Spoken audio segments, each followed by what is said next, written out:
Assalamualaikum warahmatullahi wabarakatuh.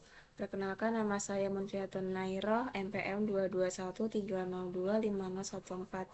Di sini saya akan membuat video untuk memenuhi tugas UTS dari mata kuliah kecerdasan buatan. Kali ini saya akan membuat video tentang materi perbedaan kecerdasan buatan dan kecerdasan ilmiah. Kecerdasan buatan atau artificial intelligence adalah bagian dari ilmu komputer yang mempelajari bagaimana membuat mesin komputer dapat melakukan pekerjaan seperti dan sebaik yang dilakukan oleh manusia, bahkan bisa lebih baik daripada yang dilakukan manusia.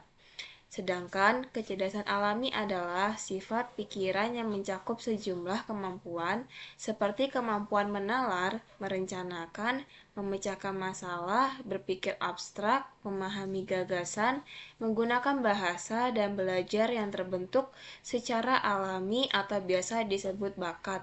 Kecerdasan alami memungkinkan orang untuk menggunakan pengalaman secara langsung.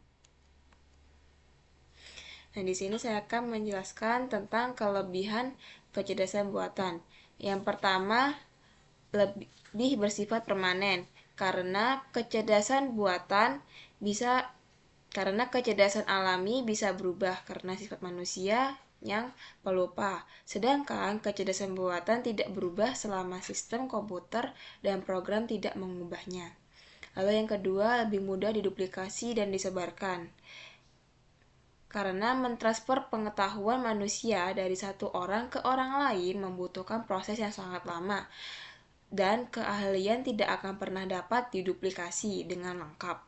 Jadi, jika pengetahuan terletak pada suatu sistem komputer, maka pengetahuan tersebut dapat disalin dari komputer tersebut dan dipindahkan dengan mudah ke komputer yang lainnya. Yang ketiga, lebih murah. Karena menyediakan layanan komputer akan lebih mudah dan murah dibandingkan mendatangkan seseorang untuk mengerjakan sejumlah pekerjaan dalam jangka waktu yang sangat lama. Yang keempat, bersifat konsisten. Karena kecerdasan buatan adalah bagian dari teknologi komputer, sedangkan kecerdasan alami senantiasa berubah-ubah. Lalu yang kelima, dapat didokumentasi. Keputusan yang dibuat komputer dapat didokumentasi dengan mudah dengan cara melacak setiap aktivitas dari sistem tersebut. Kecerdasan alami sangat sulit untuk direproduksi. Seperti contoh, ketika kita ingin menangkap layar pada sebuah informasi di komputer, itu akan lebih mudah dan juga akan lebih jelas daripada dengan kecerdasan alami. Karena kalau kecerdasan alami itu biasanya melalui catatan, menggunakan pulpen, dan lain-lain. Lalu yang keenam yaitu lebih cepat. Karena komputer lebih cepat memproses data ketimbang kecerdasan alami. Lalu yang terakhir, lebih baik.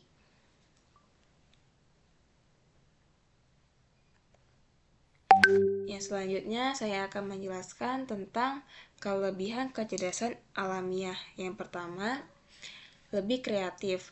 Manusia memiliki kemampuan untuk menambah pengetahuan, sedangkan pada kecerdasan buatan, untuk menambah pengetahuan harus dilakukan melalui sistem yang dibangun.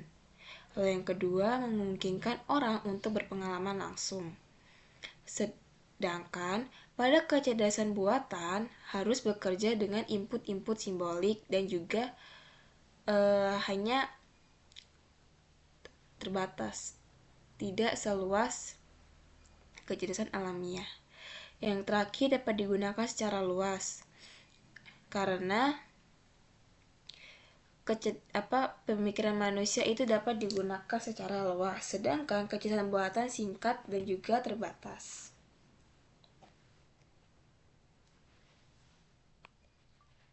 Selanjutnya di sini saya juga akan menjelaskan tentang perbedaan AI dengan komputasi konvensional. Artificial Intelligence atau AI merupakan software yang memungkinkan komputer digital bisa meniru beberapa fungsi otak manusia yang terbatas, walaupun hardware Artificial Intelligence khusus dapat dibuat, tapi Ternyata hampir semua software AI bisa dilaksanakan pada semua jenis komputer, mulai dari komputer mikro sampai komputer makro. Program AI dapat ditulis dalam sebuah bahasa komputer dan telah ditulis dalam bahasa Assembler, Basic, Fortran, Pascal, C, dan sebaliknya. Namun bahasa pemrograman khusus aplikasi AI mulai dikembangkan pula. Dua bahasa pemrograman AI yang sangat populer adalah LICP and Prolog. Teknik pembuatan program AI sangat berbeda dengan teknik pemrograman menggunakan bahasa konvensional. Dalam software konvensional, kita memerintah komputer bagaimana menyelesaikan suatu masalah. Sebaliknya, dalam AI kita tidak memerintah komputer untuk menyelesaikan masalah, tetapi memberitahu komputer tentang adanya masalah.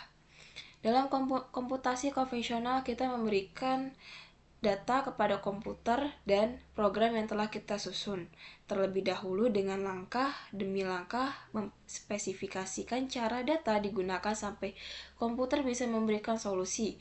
Dalam komputasi AI, komputer mendapatkan pengetahuan tentang suatu wilayah subjek masalah tertentu dengan ditambah kemampuan inferensi.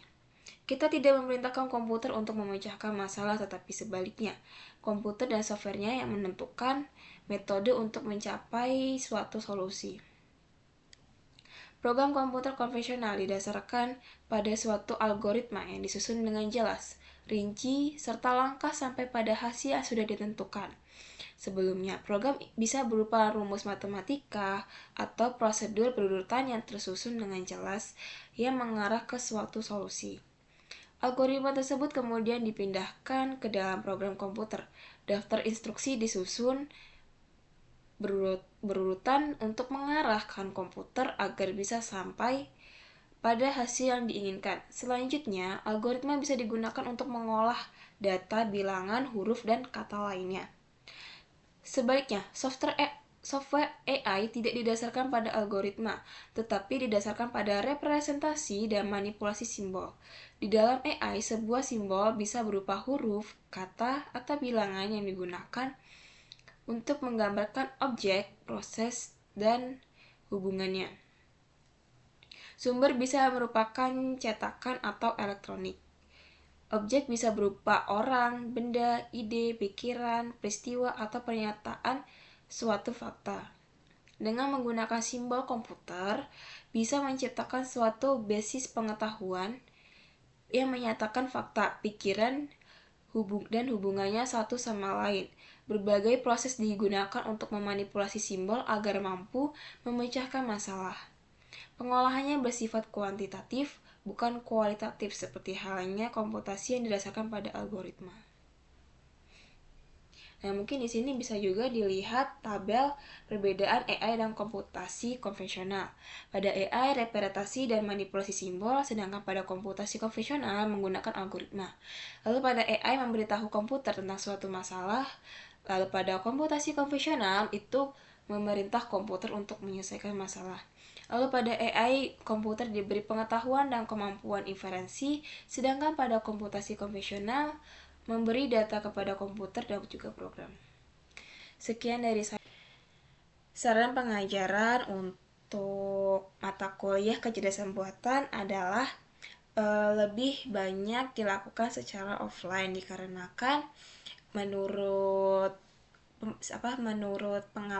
pemahaman itu lebih mudah dipahami jika dilakukan secara offline. Sekian dari saya. Wassalamualaikum warahmatullahi wabarakatuh.